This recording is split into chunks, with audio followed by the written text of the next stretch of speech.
নমস্কার, আপনারা দেখছেন হাই নিউজ। আমি শ্রীপর্ণা রয়েছে আপনাদের সঙ্গে। শুরু করছি আজকের নিউজ টুডে। শুরুতে দেখে নেব আজকের হেডলাইন্স।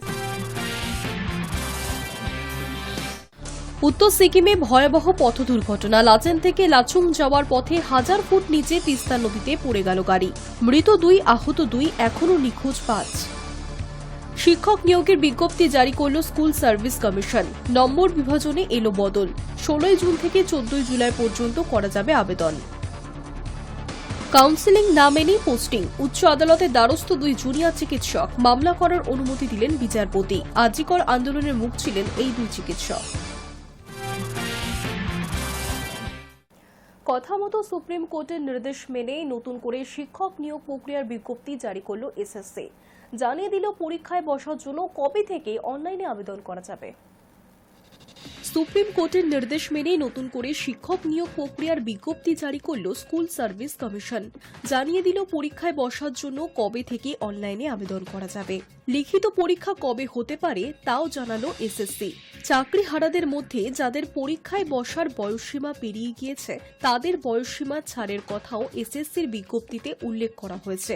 3 দিন আগে মুখ্যমন্ত্রী ঘোষণা করেছিলেন সুপ্রিম কোর্টের নির্দেশ মেনে 31শে মের আগেই নতুন করে চাকরির পরীক্ষার বিজ্ঞপ্তি জারি করা হবে। 30শে মে বিজ্ঞপ্তি জারি করা হবে বলে তিনি জানিয়েছিলেন। সেই মতো শুক্রবার এসএসসি শিক্ষক নিয়োগ প্রক্রিয়ার বিজ্ঞপ্তি জারি করল। নবম, দশম ও একাদশ, দ্বাদশ শ্রেণীর শিক্ষক শিক্ষিকা নিয়োগের বিজ্ঞপ্তি জারি করল এসএসসি।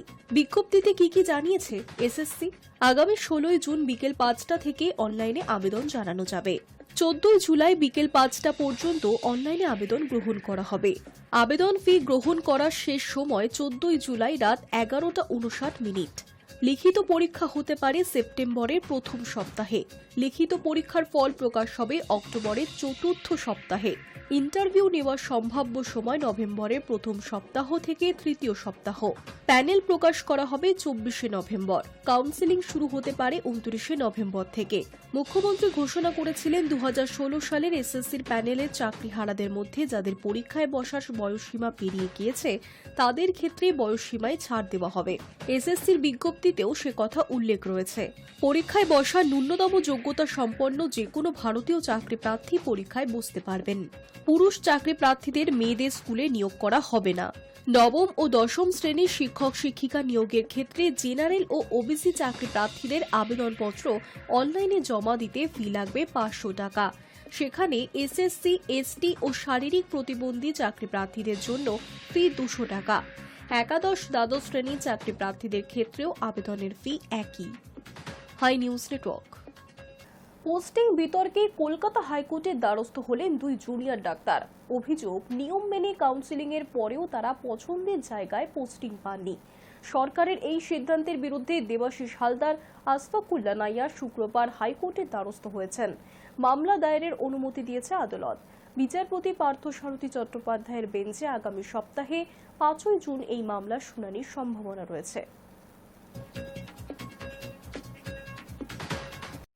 ভারত আর বাংলাদেশের মাঝে নো ম্যানস ল্যান্ডে আটকে পড়ল 13 জন অনুপ্রবেশকারী।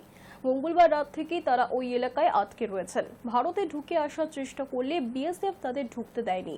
অন্যদিকে বাংলাদেশের দিকে বিজেপি তাদের পথ আটকে দাঁড়িয়ে। ওই 13 জনের দলে মহিলা আর শিশুও রয়েছে। মঙ্গলবার ভারতের দিক থেকে মোট 67 জনকে বাংলাদেশে ফেরত পাঠানো হয়েছিল। তাদের মধ্যে এই 13 জনকে ঢুকতে দেয়নি বাংলাদেশ।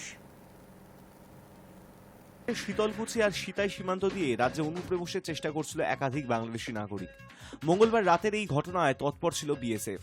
সীমান্তে নজরদারি বাড়িয়ে খুব অল্প সময়ের মধ্যেই অনুপ্রবেশের চেষ্টা ভেস্তে দেয় তারা। ধরা পড়ার ভয়ে ওই 13 জন বাংলাদেশি ফের নিজ দেশে ফিরে যেতে চাইলে এবার বাধা দেয় বিজেপি। কোনো দিক থেকে অনুমতি না মেলায় এখন নোম্যান্স ল্যান্ডই তাদের একমাত্র ঠিকানা। সূত্র বলছে ওই 13 জনের দলে মহিলা ও শিশুও রয়েছেন। মঙ্গলবার ভারতের তরফে 67 জন বাংলাদেশিকে ফেরত পাঠানো হয়েছিল। তাদের মধ্যে এই 13 জন ছিলেন। কিন্তু যখন তারা আবার সীমান্ত পেরিয়ে বাংলাদেশে ঢুকতে যান তখন বিজেপি তাদের ঢুকতে দেয়নি। ভারতের মাটিতে ঢোকাও নিষেধ, বাংলাদেশেও ঢোকার জায়গা নেই। ফলে তারা এখন কার্যত দেশের বাইরেই আটকে পড়েছেন। বিএসএফ এর 78 নম্বর ব্যাটালিয়নের সিতাইপদ্মা ক্যাম্পের জওয়ানরা সীমান্তে নজরদারি আরও কড়া করেছেন। কোনোভাবেই ওই বাংলাদেশিদের রাজ্যে ঢুকতে দেওয়া হবে না, সাফ জানিয়ে দিয়েছে বিএসএফ। বিজেপির পক্ষ থেকে একই মনোভাব দেখা যাচ্ছে। একটি রিপোর্ট বলছে 2025 সালের 30 এপ্রিল পর্যন্ত বিএসএফ ও বিজেপির মধ্যে পারস্পরিক বোঝাপড়ায় কমপক্ষে 100 জন বাংলাদেশিকে ফেরত পাঠানো হয়েছে। কিন্তু বাংলাদেশের একাধিক সংবাদ মাধ্যমের দাবি চলতি বছরে অন্তত 800 জন বাংলাদেশি নাগরিককে ভারতে বেআইনি অনুপ্রবেশের দায় ধরে ফেরত পাঠানো হয়েছে। এই ইস্যুতে ভারত সরকারকে তীব্র ভাষায় আক্রমণ করেছে বাংলাদেশের কিছু মহল। নোম্যান্স ল্যান্ডে যারা এখন আটকে পড়েছেন তাদের কি হবে তা নিয়ে দোটানায় দুই দেশই। আপাতত তাদের জন্য কোনো রকম মানবিক সহায়তার ব্যবস্থা নেই বলেই জানা যাচ্ছে। কতদিন এই অবস্থায় থাকতে হবে তাদের তা কেউ বলতে পারছে না। সীমান্তে এই ধরনের পরিস্থিতি শুধু মানবিক সংকটই নয়, কূটনৈতিক স্তরেরও নতুন জটিলতা তৈরি করেছে। দুই দেশই যদি কড়া মনোভাব ধরে রাখে তাহলে এই ধরনের ঘটনা আরও বাড়তে পারে বলেই আশঙ্কা করছেন বিশেষজ্ঞরা। প্রশাসনের তরফে এখনো পর্যন্ত কোনো আনুষ্ঠানিক প্রতিক্রিয়া পাওয়া যায়নি, তবে গোটা ঘটনা ঘিরে সীমান্ত এলাকায় এখন চূড়ান্ত সতর্কতা বজায় রেখেছে বিএসএফ। High news network. উত্তর সিকিমে দুর্ঘটনা, নিয়ন্ত্রণ হারিয়ে রাস্তা থেকে 1000 ফুট নিচে পড়ে গেল পর্যটকদের একটি গাড়ি। তিস্তা নদীতে গাড়িটি পড়ে গিয়েছে বলে জানিয়েছেন স্থানীয়রা। রাত থেকে উদ্ধার কাজ চলছে, তবে খারাপ আবহাওয়ার কারণে বারবার উদ্ধার কাজ ব্যাহত হচ্ছে। বৃহস্পতিবার রাতে উত্তর সিকিমের চুংথাং থেকে মুন্সিথাংয়ের দিকে যাচ্ছিল পর্যটকদের গাড়িটি। ছিলেন মোট 11 জন। জানা গিয়েছে পশ্চিমবঙ্গ, ত্রিপুরা এবং উড়িষ্যার পর্যটকদের 3টি দল ওই গাড়ি ভাড়া করেছিলেন, কিন্তু আবহাওয়া প্রতিকূল ছিল। রাতের রাস্তায় নিয়ন্ত্রণ রাখতে পারেননি চালক। ভারসাম্য হারিয়ে গাড়িটি খাদের দিকে এগিয়ে যায়, গড়িয়ে পড়ে 1000 ফুট নিচে। মঙ্গানের পুলিশ সুপার সোনাম ডিচু জানিয়েছেন, ভারতীয় সেনা, সিকিম পুলিশ, ইন্দো তিব্বত সীমান্ত পুলিশ উদ্ধার কাজে হাত লাগিয়েছে। সারা রাত ধরে তল্লাশি চলছে, তবে আবহাওয়া অনুকূল নয়। বারবার বাধা পাচ্ছেন উদ্ধারকারীরা। প্রথমে 2 জন পর্যটককে উদ্ধার করা গিয়েছিল, পরে উড়িষ্যার জাটপুরের বিজেপি সাধারণ সম্পাদক, তার স্বামী ও 2 সন্তানের মৃতদেহ উদ্ধার করা হয়, কিন্তু বাকিদের খোঁজ মেলেনি। আহতদের উদ্ধার করে গ্যাংটকের হাসপাতালে নিয়ে গিয়েছে পুলিশ। তাদের অবস্থা সংকটজনক বলেই জানা যাচ্ছে হাসপাতাল সূত্রে। উত্তরবঙ্গে গত কয়েকদিন ধরে আবহাওয়া খারাপ, সিকিমেও প্রবল বৃষ্টি চলছে, সেই সঙ্গে রয়েছে কুয়াশা। আলিপুর আবহাওয়া দপ্তর জানিয়েছে উত্তরবঙ্গে বর্ষা প্রবেশ করেছে। আগামী কয়েকদিন ভারী থেকে অতি ভারী বৃষ্টির সতর্কতা জারি করা হয়েছে দার্জিলিং সহ উত্তরের একাধিক জেলায়। সিকিমও তার ব্যতিক্রম নয়। এই পরিস্থিতিতে গত কয়েকদিন ধরে উত্তর সিকিমে পর্যটকদের যাতায়াত নিয়ন্ত্রণ করা হচ্ছিল, তার মাঝেই এই দুর্ঘটনা। High news network. লাহোরে জনসভা জঙ্গিদের, আর সেই জনসভায় প্রধান বক্তা পেহেলগাঁও হত্যাকাণ্ডের মূল ষড়যন্ত্রকারী।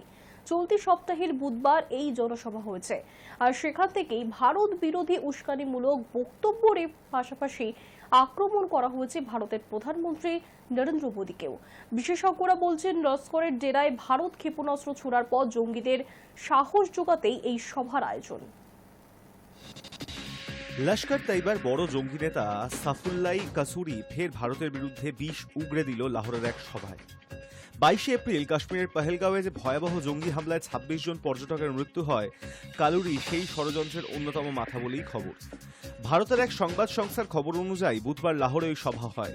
মঞ্চে কাসুরির পাশে ছিল পাকিস্তানের নিরাপত্তা বাহিনীর লোক, গোয়েন্দা সংস্থা আইএসআইর অফিসার ও আরও কয়েকজন জঙ্গি নেতা। সভায় কাসুরি বলেন, আমার নাম হামলার সঙ্গে জড়ানোর পর আমি আরও বিখ্যাত হয়ে গেছি। তার পাশে ছিল তালহা সাইদ, যার নাম আমেরিকার সন্ত্রাসবাদী তালিকায় আছে, এবং পাঞ্জাব বিধানসভার স্পিকার মালিক আহমেদ খান। কাসুরি পাকিস্তানের বুনিয়াস আলমারুস নামে সামরিক অভিযানের প্রশংসা করে বলেন, আল্লাহ তাদের ভালোবাসেন যারা জিহাদ করে। সভায় থাকা পাকিস্তানি অফিসাররা তখন হাততালি দিয়ে চিৎকার করছিল। সম্প্রতি ভারত লস্করের সদর দপ্তর মুদ্রিকেতে বিমান হানা চালিয়ে কয়েকজন জঙ্গিকে মারার পর এই সভার আয়োজন তাৎপর্যপূর্ণ। সভার ভাষণ থেকেই বোঝা যায়, সেই হামলার পর লস্করের জঙ্গিদের সাহস জোগাতেই এই অনুষ্ঠান। ভারতের প্রধানমন্ত্রী নরেন্দ্র মোদী কিছুদিন আগে বলেছিলেন, পাকিস্তানকে ঠিক করতে হবে তারা রুটি খাবে না আমাদের গুলি খাবে। সেই মন্তব্যের উত্তর দিতেই কাসুরি বলেন, মোদী ভাবে আমরা গুলির ভয়ে থাকি, এটা ওর ভুল। এছাড়া কাসুরি দাবি করে, পাকিস্তানের সাইবার টিম নাকি ভারতের রেল ও টেলিযোগের ব্যবস্থায় হামলা করেছে, যদিও ভারত আগেই জানিয়েছে এই দাবি মিথ্যা। আগে কাসুরি ছিল মিল্লি মুসলিম লীগের সভাপতি এবং জামাত দাওয়া নামে এক সংগঠনের নেতা, যা লস্করের অফ সংগঠন হিসেবে পরিচিত। পেহেলগাঁও হামলার পর কাশ্মীরের জিহাদ নামে পাকিস্তানের সাধারণ মানুষের থেকে টাকা তোলার জন্য জনসভা করছে এই গোষ্ঠী। এই সভা আবারও দেখিয়ে দিল পাকিস্তানের সেনা ও গোয়েন্দা সংস্থা কিভাবে প্রকাশ্যে জঙ্গিদের পাশে দাঁড়ায়। ভারতের বিরুদ্ধে হুমকি দিয়ে পাকিস্তানের মাটিতে যারা প্রকাশ্যে ঘুরে বেড়াচ্ছে, তাদের নিয়ে আন্তর্জাতিক মহলেও উদ্বেগ বাড়ছে। High news network. আমেরিকার সেই ধনকুবের ইলন মাস্ক বুধবার ট্রাম্প প্রশাসন থেকে বিদায় নিলেন। জানিয়েছেন তার নির্ধারিত সময়সীমা শেষ হয়েছে। তবে মাস্কের এই আকস্মিক ঘোষণার নেপথ্যে কোন কারণ তা নিয়ে ইতিমধ্যে আলোচনা শুরু হয়েছে। ট্রাম্পের সঙ্গে প্রশাসনিক নানা বিষয়ে মতান্তরের জেরেই মাস্কের এই সিদ্ধান্ত, নাকি পুরোপুরি নিজের ব্যবসাতেই মনোনিবেশ করতে চাইছেন টেসলা এবং এক্স এর কর্ণধার ইলন মাস্ক। আমেরিকার প্রেসিডেন্ট দ্বিতীয়বার হোয়াইট হাউসে প্রবেশ করার পর ইলন মাস্ককে নিজের অন্যতম পরামর্শদাতা হিসেবে নিয়োগ করেছিলেন। তাছাড়া বিশেষ সরকারি কর্মচারী হিসেবে মাস্কের জন্য তৈরি হয়েছিল আলাদা একটি দফতর। তার নাম সরকারি দফতর বিষয়ক দফতর।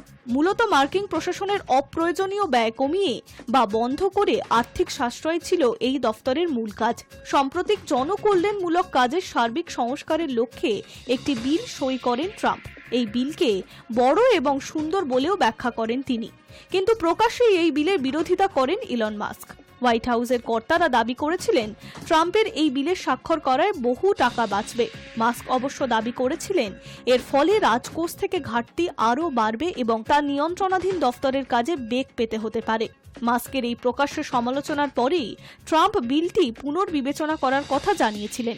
বিল নিয়েই এই মতান্তরের জেরেই ট্রাম্প প্রশাসন থেকে বেরিয়ে গেলেন কিনা তা এখনো স্পষ্ট নয়। মাস্ক অবশ্য বিদায় বেলাতেও ট্রাম্পকে ধন্যবাদ জানিয়েছেন। সমাজ মাধ্যমে ইলন মাস্ক লিখেছেন, অপ্রয়োজনীয় খরচ কমানোর সুযোগ নেওয়ার জন্য আমি প্রেসিডেন্ট ট্রাম্পকে ধন্যবাদ জানাতে চাই। সম্প্রতি টেসলারের একটি বৈঠকে যোগ দিয়ে মাস্ক ট্রাম্প প্রশাসন থেকে অব্যাহতি নেওয়ার ইঙ্গিত দিয়েছিলেন। জানিয়েছিলেন তার দফতরের নির্ধারিত কাজ শেষ, তাই মে মাসেই পদত্যাগ করতে চান তিনি। High news network. News today এখনকার মতো এই পর্যন্তই। দেখতে থাকুন হাই নিউজ, নির্ভীক নিরপেক্ষ।